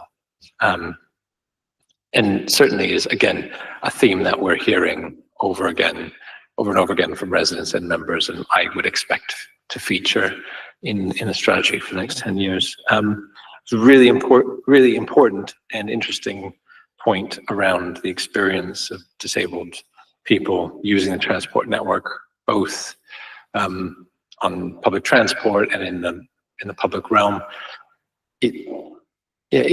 It's a challenge, isn't it? It's a challenge to get the message out around, what the purpose of different spaces, and to communicate the different needs that different people have. I think TfL are doing, they're doing some really world-leading stuff. I think they're one of the first transport agencies in the world to have badges that sort of say, please offer me a seat. And that might seem like a small thing, but actually that is the result of really deep conversations that TfL are having. They do have workshops. They have a standing panel with a range of representatives from different disability groups. That's really important because I think probably one of the reasons why walking is high is because of how broad that group is. Disability as a group is very heterogeneous. There's lots of different needs. So, you touched on the needs of people using wheeled mobility aids and wheelchairs and the experience of them using the bus. But we hear similar stories from visually impaired people trying to get, and really good examples of bus drivers who know the protocol, and they'll pull up to a bus stop and announce the number of the bus sort of verbally. So there's good examples, but it is a work in progress. And one of the things that we can do as Hackney, working with TfL, is we can remind them when we meet with them and when we lobby them that these are important issues to us, and that we would support them in their business plan to put adequate resource towards training, messaging, advertising, getting the message out. So it's a good point. Thank you. Is that all right, Councillor Martins? Have your questions? Great. Okay. So I'm going to go now to Councillor Pinkerton, then I'm going to ask a couple of questions and we'll see what time we have. Okay. Councillor Pinkerton. Thank you. So as Councillor Martins mentioned, and as everyone will know, many of the rail stations in Hackney remain, fully, partially, or mainly inaccessible. So I just wanted to ask, to what extent are you monitoring how that inaccessibility is impacting on different groups of people and their ability to access active travel, or what alternatives they're taking if the rail train stations aren't accessible for them? And what can we hope for with this strategy in terms of kind of lobbying or campaigning for full accessibility at our rail stations? Thank you. So I'll start, and then Tobias is going to fill in with the bits that I don't know about. So we have a list of stations that we are campaigning to make fully accessible, and we have our priorities in Hackney, and those come from residents. And TfL has their list of stations that they're going to make accessible across London. And most of our stations are not very high up their list, unfortunately. But there are some where they have committed to making significant changes, including Hackney Downs and, is it Stoke Newington, Tobias? There's one of our other stations is already sort of approved on, is it? Oh, it's Dawson, yeah. Dawson Kingston, I think. So they've already said they'll do those, but we're still having to, push. We work, this is sort of a response more broadly actually to some of the questions people have raised, including yours, Councillor Martins, about Balls Pond Road and other areas. We work really closely with TfL actually, And we've just recently had our, kind of informally had our report back on our funding and our programs for our next 3 years, local implementation plan funding.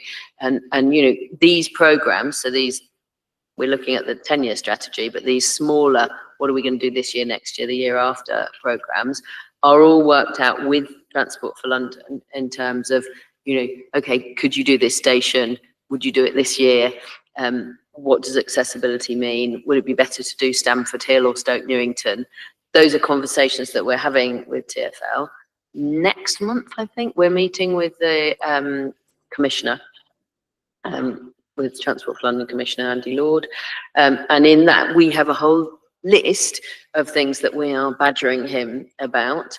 And we do get taken very seriously in terms of what our priorities are.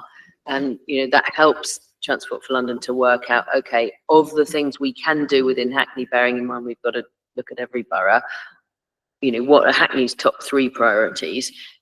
Which of these can we take forward, and how does that work in terms of, you know, what are the most expensive, what are the most urgent in safety terms, you know, accessibility terms, sustainability terms.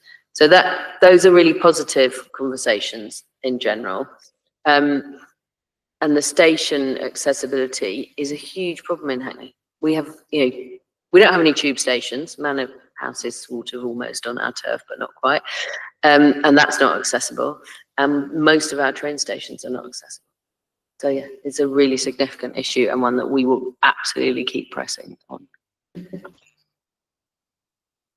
Bias. Yeah, I just want to give a small piece of good news in amongst the gloom about stations, and is that our bus stops are now 100% accessible.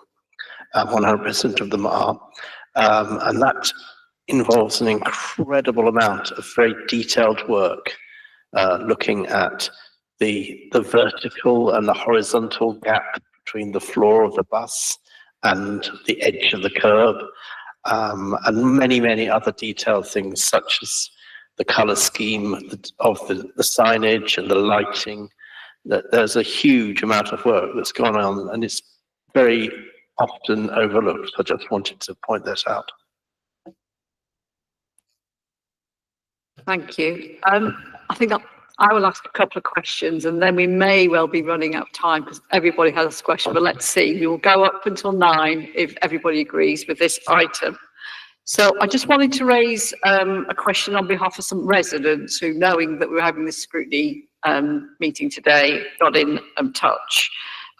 They were particularly concerned about road traffic accidents on a busy main road where they lived, and I think the junction where their building is, I think because of the signage in the road, they feel there's a real risk of cars crashing into their building. So I suppose the question is, how easily and fast are you able to act on this kind of information? I'm presuming that a query has been sent, but it'd be just good to get an idea on how you would respond to residents and give guidance on how best they can present their evidence. Another question after that.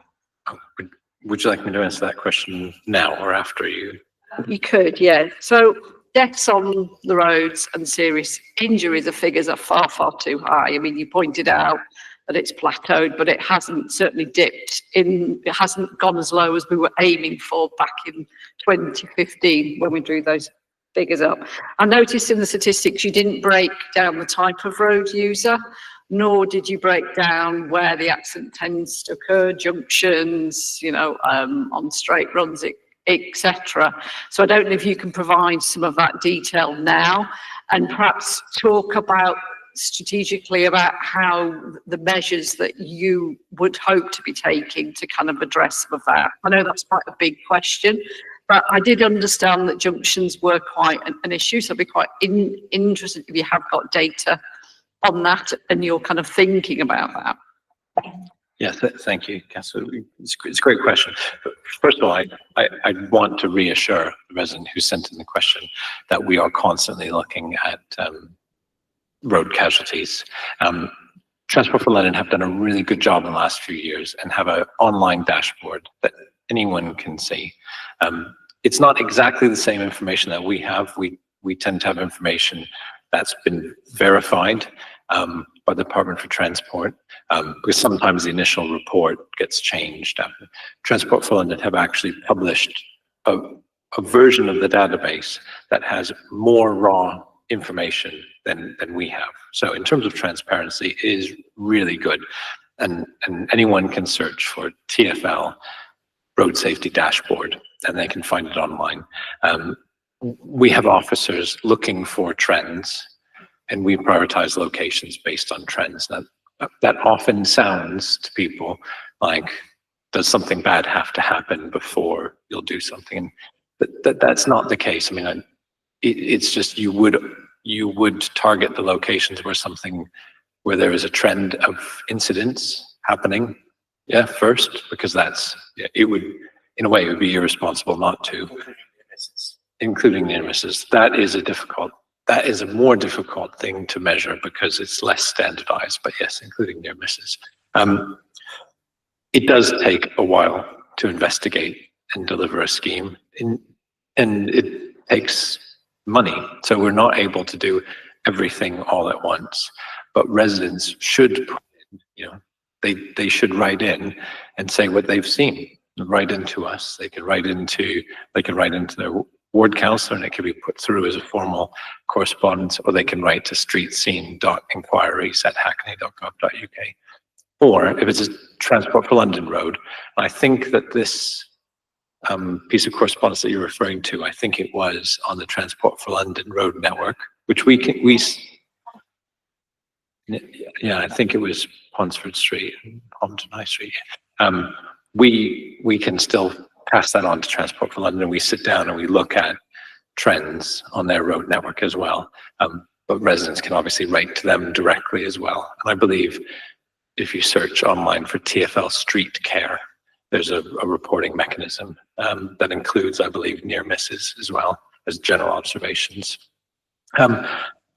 You asked where do we see the casualty trends? It is at junctions. It's primarily at junctions, and it's primarily at junctions on busy roads.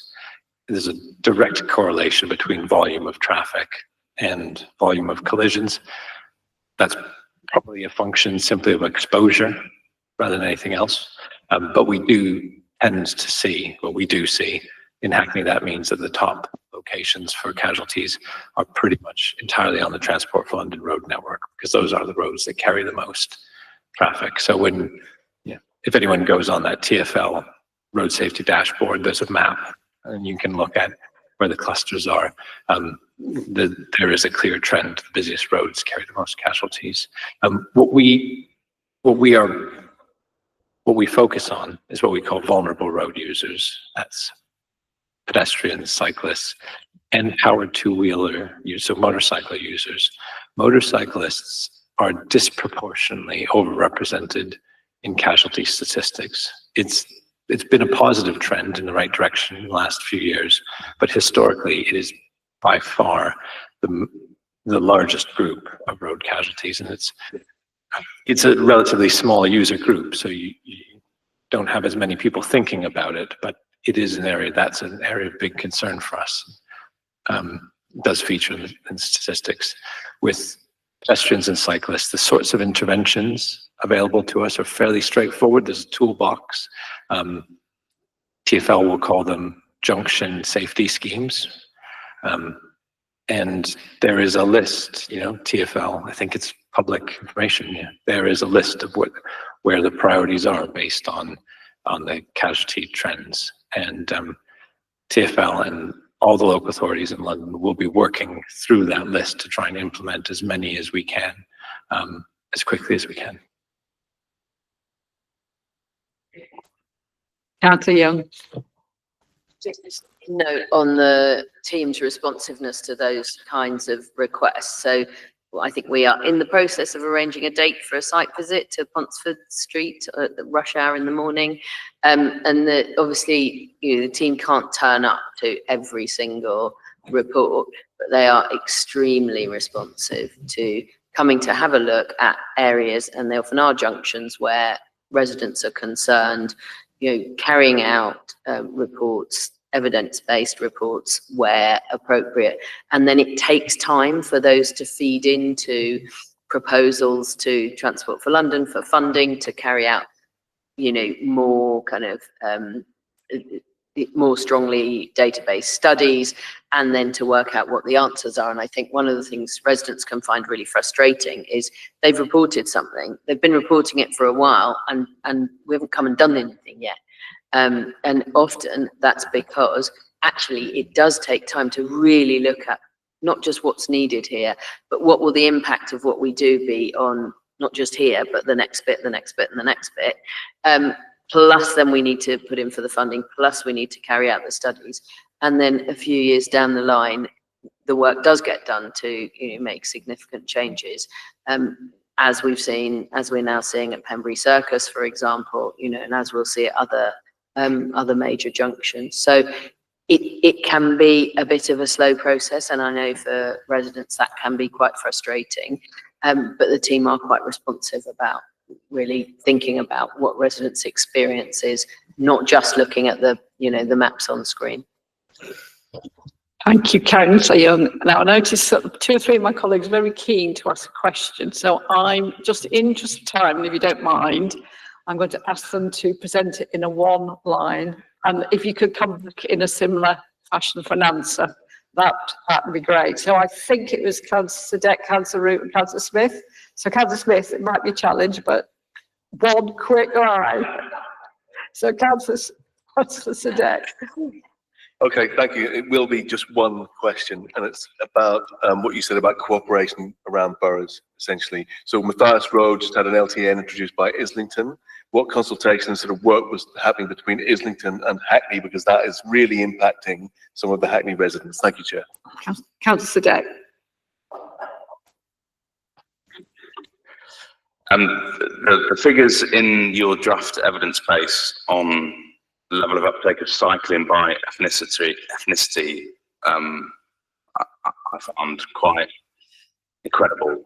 And so I wonder what is being done alongside the implementation of transport schemes to increase the uptake of cycling among certain communities, because I don't think it can be assumed that stopping people from driving will lead to them cycling. And Councillor Root. Thank you. My question is linked to the road accidents and safety and fatalities in particular, because HGVs are massively disproportionately involved in fatal urban accidents. And you said earlier that the Freight Action Plan has sort of not really worked, it would seem. And so it seems to me that the road safety and reducing HGVs and feeding that into the Freight Action Plan for London more generally is going to be really important as part of our strategy. So I wonder what you're thinking around that, with things like construction consolidation centres and the strategic road network for freight deliveries and things like that, how you're going to be working with TfL on trying to tighten that and improve HGV safety. Okay, who wants to go first? I'll take the first one. It was specifically around engaging with Islington. We have regular engagement with Islington, and we have provided regular challenge around their plans. We also have a mutual respect for the governance of each other's boroughs. So we did push for modelling. We did push for understanding what the impacts of the scheme would be, and we did push for trying to coordinate that sort of standardized design point that you've made.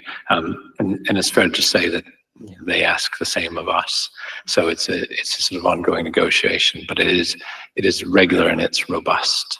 I think there was some really big changes that Islington made around consulting with our residents and consulting with our members.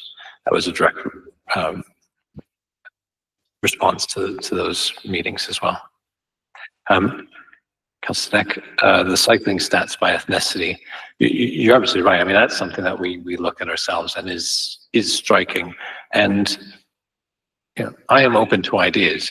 We've got a really good history of supporting different groups that are delivering services with different. So we have a good relationship with Black Riders Association, good relationship with project being run out of the Pedro Youth Club, good relationship with Cycle Sisters and others.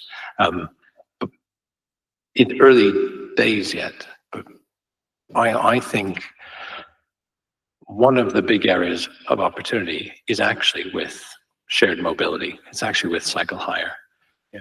We don't have demographic breakdown of Lime users, but from observation anecdotally, it's more representative of the Hackney population. Just take a poll than other forms of cycling. And it's something that had been floated sort of academically over the last 20 years around sort of subconscious appeal of different modes of transport, intersecting with also the realities of different cultures, but also the realities of different people's lives, and this intersection with geography. It's a really interesting area. But the short answer is we don't have a straight answer to give you on how to broaden the appeal of cycling, although we are interested in what seems to be happening with cycle hire. And it's something we would love to learn more about through the engagement. And Councillor Rout, your point on HGVs and KSIs is a really good point. London has led the way at a London level. The London Lorry Design Standard, the Direct Vision Standard, is an incredible achievement. This is, I'm not sure if we're aware, but around 10 years ago, something like that, TfL. It started off as a voluntary standard, but they've basically influenced how lorries are designed by incrementally increasing standards for operating in London. And the direct vision standard, which brings the driver closer to the front of the vehicle and has windows the full way down, was a major result of that work from TfL. But that's probably where we're going to see, in vehicle standards have a major impact on KSIs, and the impact between vulnerable road users and heavy goods vehicles would sit in that space. Consolidation Councillor Young mentioned it, is a really interesting area as well. We've had successive mayors talk about doing more freight by river, more freight by rail. It's something that we would absolutely support. But by its very nature, most freight is going into or through the borough. We don't have a lot of freight journeys originating in Hackney. So the amount of influence that we have, that's very much in the sort of regional, London-wide category, which is probably why the freight plan, was a difficult thing to develop, because so many of the actions that you want to see don't sit with us to lead on. So it is about finding, in the next strategy, finding what are the levers that we do have to influence some of those ideas, and then really trying to build on the levers that we do have, which is more about the last mile. So you'll really trying to push some of those freight companies, some of those delivery companies, to be as low impact as they can when they're delivering into Hackney. And then we have a bigger piece of work, that strategic piece of work, to work with this other agencies around looking at traffic that's going through. So it's a difficult one, but it's something that's definitely, I think, should be a priority. I would suspect would be a priority in the strategy. Okay, Councillor Young, do you want to make the last Yeah, comment? I just wanted to add something on, what are we doing to broaden out the range of people cycling? I think it's a really important area. Two sort of smallish things.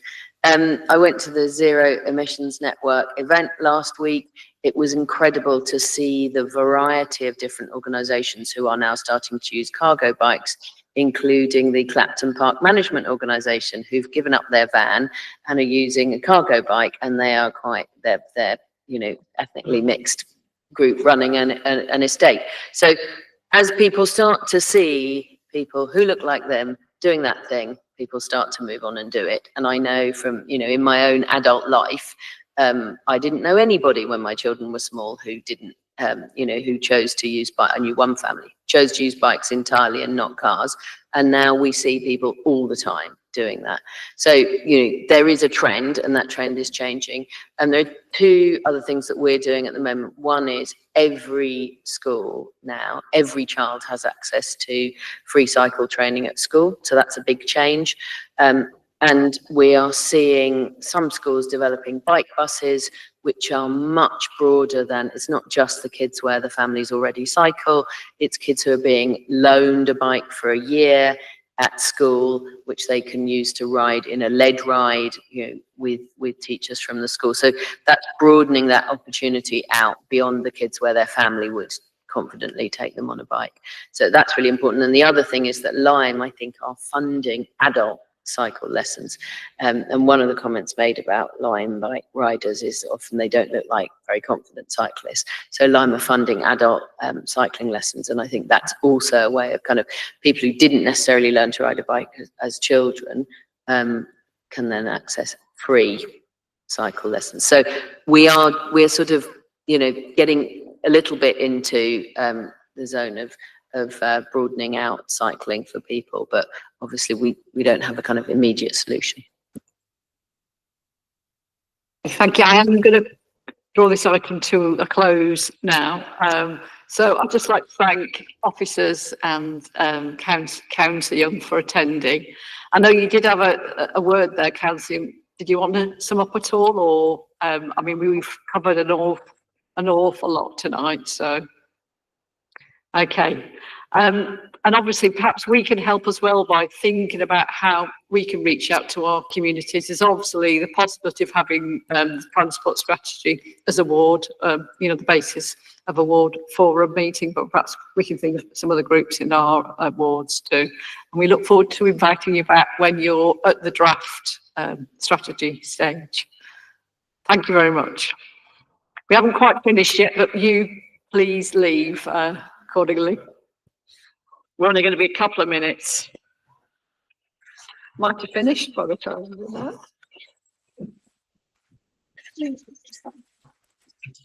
Okay, so item 5, minutes of previous meeting. Oh, Councillor Martins, did you want to come in? Yeah, Claire, just to say, in the minutes for the previous meeting, my attendance wasn't noted. I noticed that. Can we put, were you in person? I was in person, yeah. She was in person, Was she I in think. person? Yeah. In February? In February, we're going back a couple of months to the employment outcomes meeting. Yeah, I was definitely in person, yeah. Okay, I'll amend that. Okay. Aside from that correction, can we agree the minutes? Lovely. And we should have the March minutes for the first meeting of the municipal year. Moving on to item 6, the Skills Economy and Growth Scrutiny Commission work programme. We have progressed, as mentioned at the last meeting, with talking to our corporate assets team to look at doing that as the first item.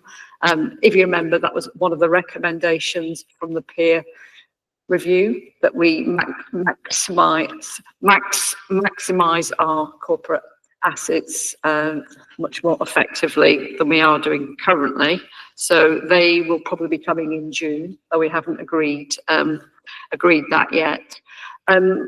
It is going to be next year is going to be the last year of this administration. So I think some of our focus, of course, has got to be on ensuring that the promises made to residents in 22 are delivered, and any areas as part of our commission, but also for us to adapt to any emerging demands and how we're aligned with, London and national policy, which is changing under a change of government. So have a think about any particular areas that you'd like to cover, and please email Tracy and myself in the meantime if you haven't got those